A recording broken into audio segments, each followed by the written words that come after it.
What's up everybody, this is BR, and it appears that Netflix is now trying to dig its heels into the video game market, taking a huge step by announcing a new game studio that is being led by an Overwatch producer. You know, this guy. Yeah, this guy. We all love this guy, right? Anyway, this is some pretty big news because it does mean that Netflix is somewhat, at the very least, dedicating some major resources into really entering the video game market.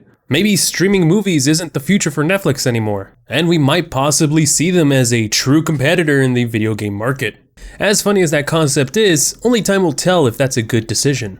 But that's not really what I want to focus on. Hearing this news has made me at least consider that maybe their other aspiration isn't just a crazy dream that's off in the distance. Because it's no secret that Netflix wants to create its own video game streaming service. That's right, after Google Stadia failed, now Netflix wants to throw its own hat in the ring. And while this does sound like a terrible idea because, just look at what happened to Google Stadia, there is at least a possibility that this could be executed very well.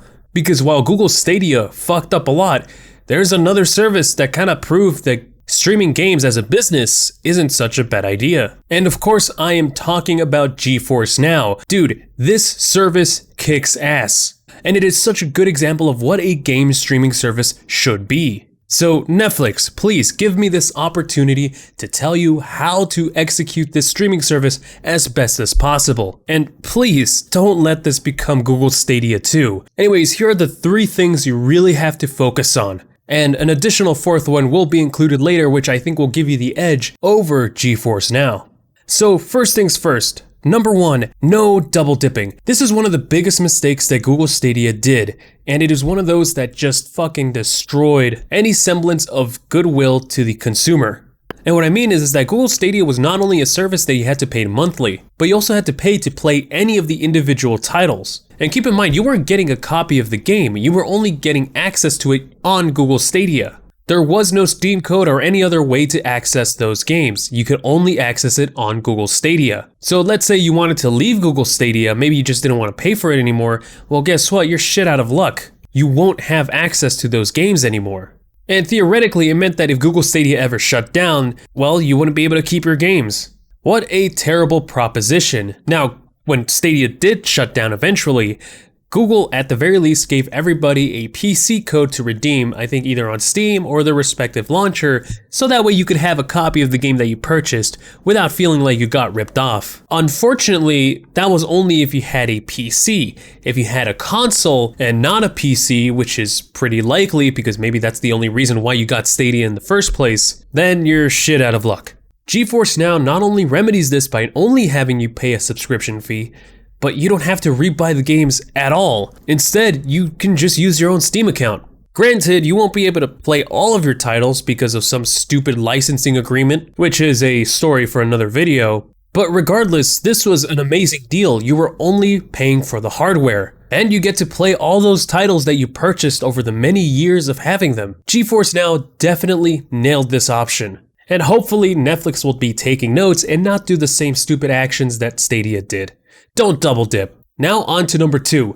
Make the barrier of entry as low as possible. Google Stadia not only included the barrier of entry of having to not only purchase the subscription, but also having to purchase the game on top of that, you also had to deal with a bunch of stupid things after the first paywall. From having a terrible user experience using the service itself, to having to wait for Google to update things behind the scenes in order for you to even play your games. There's a lot of hurdles that somebody who just wants to pick up a console and just play a game really shouldn't have to deal with. Thankfully, GeForce Now doesn't have this issue because it doesn't rely on its own proprietary software or anything like that. Sure, the operating system that the streaming service runs on is modified in order to make sure that the user doesn't, go outside the boundaries of the game, but that doesn't interfere with the gaming experience whatsoever. You just launch the game and then you're playing it. So Netflix really does have to make it as simple as possible to just play a game immediately after purchasing that subscription. You put any hurdles in front of that, you might as well go buy a console. Now finally for number 3, we have something that's significant, but I don't think it's the most important thing, but it still should be focused on, which is knowing the service that you are selling.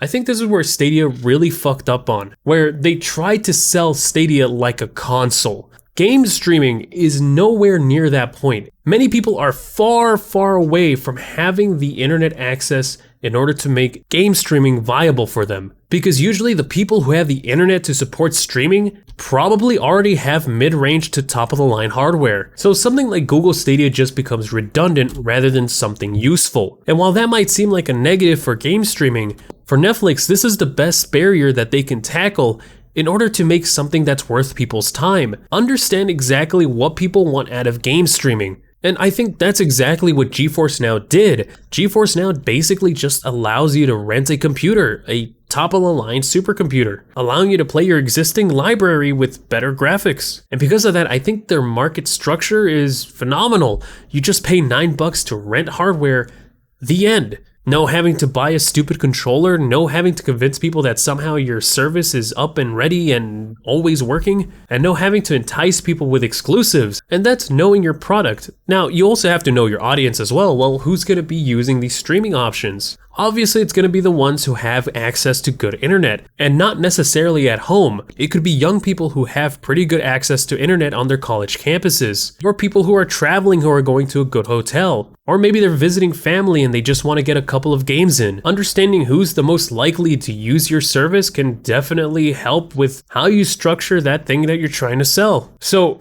let me give you this tip. This is that number 4 that I was talking about earlier. If you really want to have a good product, something that would entice even me to try it out at least, try using those engineers that you have and try to somehow optimize the service to work with mobile data. Imagine if it came out that you could play anywhere using your mobile data, a full-fledged game using Netflix streaming. I think that would be the greatest product that you could deliver at this moment. That would just be a complete sensation. GeForce Now is already capable of doing this. You can use your mobile data in order to play games. I actually played a lot of Inscription on the go because of that, which it should be said that Netflix should definitely focus on more casual games rather than hardcore games. I don't think hardcore gamers are going to be wanting to use something that increases their latency. But my main point is just, if Netflix is able to deliver a streaming service that is able to work flawlessly on mobile data, they've got themselves a cash cow. GeForce Now, almost there. Not the best service, but I'm sure that with the amount of money that Netflix has, even though they are in a, kind of a slump at the moment, this would definitely break some charts. But anyways, that's all I have about this discussion. Tell me your opinion down in the comment section below about this topic. What do you think about Netflix having their own studio, having their own streaming service? Do you think they're going to be able to actually deliver on a good product, or do you think it's just going to flop? Personally, I do believe the latter. I'm just trying to be optimistic. Make sure to leave your opinion down in the comment section below. If you found this video interesting, like it if you like it, dislike it if you disliked it. If you'd like to see more content just like this, make sure to subscribe. And if you'd like to support me, I do have a Patreon down in the description. Thank you so much to my fellow patrons, and I will talk to you later.